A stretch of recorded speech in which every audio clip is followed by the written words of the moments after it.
Sometimes crossroads forces us to see the world a little differently from others. When I was an undergrad at the University of Tampa, I had the opportunity to speak to another young lady, another woman of color, black woman from Jamaica, who shared with me an interesting story about an experience that she had with another black female student when she was in Georgia. Both of them were faced with a situation where there was an establishment that had a reputation for not catering to black people or people of color, and whether they should go into it to get something out of it, like a napkin, I believe. Well, the young lady from Jamaica went inside freely, but the one young lady from Georgia didn't.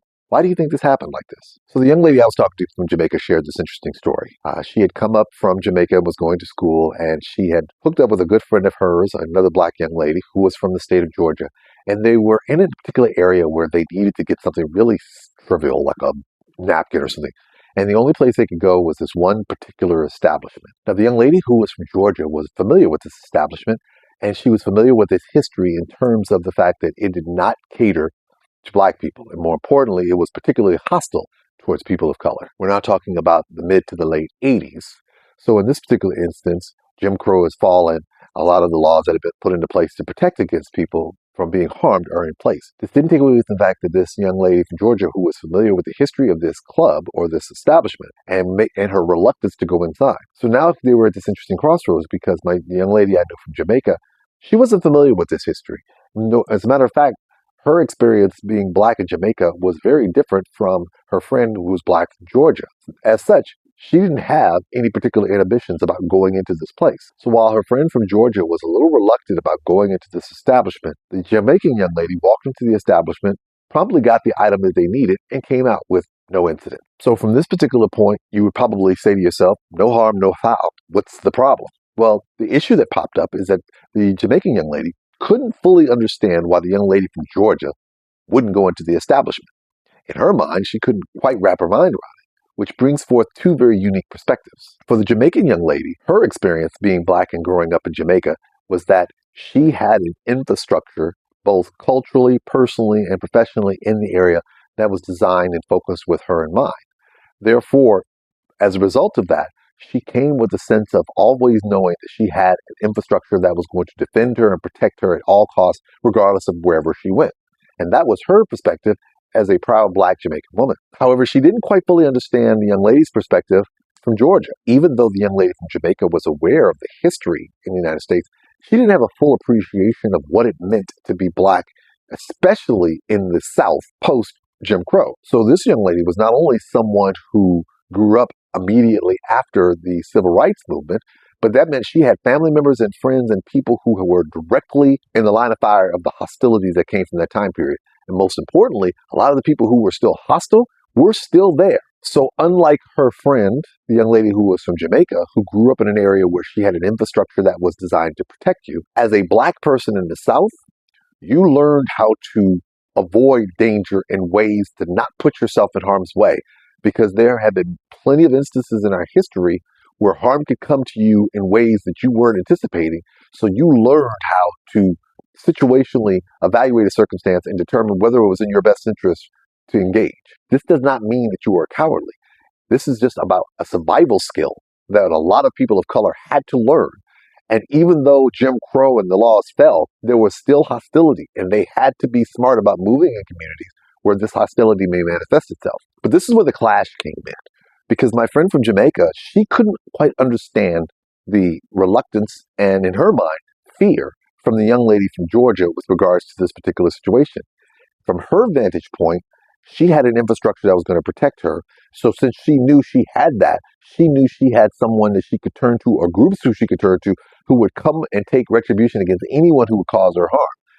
As such, not that she wasn't aware of dangers, but in her mind, I can move into spaces and there'll be consequences for those people if they try to engage me because I have an infrastructure that will enact those retributions. It was important for her to understand that a lot of the tools that black people utilized in order to survive in areas in the South were necessary.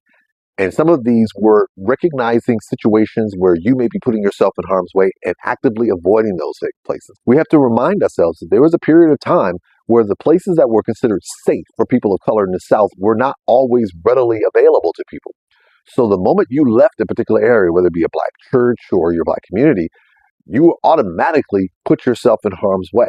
And since you had no idea at what direction the harm came from, you learned instinctively survival skills in terms of where to move, how to move, and in the worst circumstances, you should move. So, as such, the young lady from Jamaica learned a very valuable lesson, and she shared one as well. That recognizing that you have an infrastructure that's around you to support you gives you the confidence to move accordingly. But she also acknowledged that learning about racism as opposed to experience are two totally different phenomena. The bigger reflection is that in the grander scheme of things, both of them were right. The Jamaican young lady, who was a member of Generation X, Black Generation X, recognized that we were now moving into this new environment where we should not have to be overly conscientious about moving into a space where we have to worry about being harmed.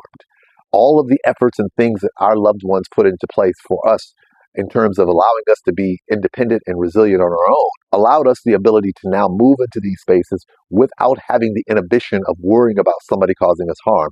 And we could actively turn to people within our own communities to support us should something be presented to us. That was something that was very different from prior generations, even though there were certain things available.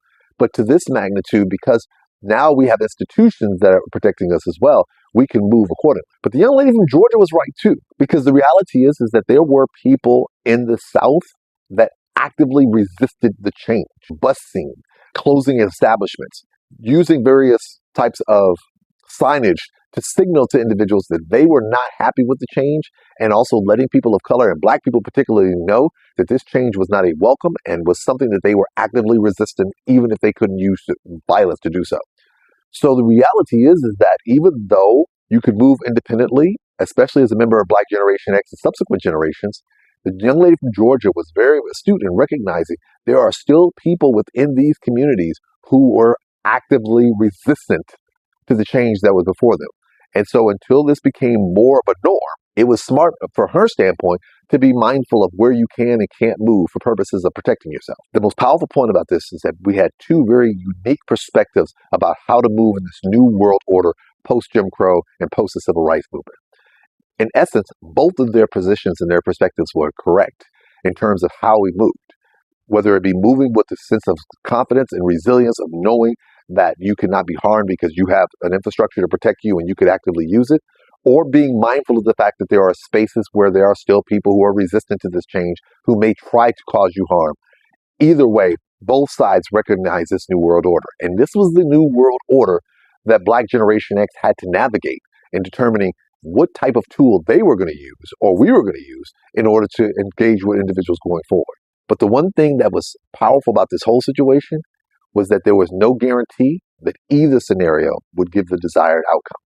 But the fact that we now had more options available to us was a reassuring thing that we were heading in the right direction.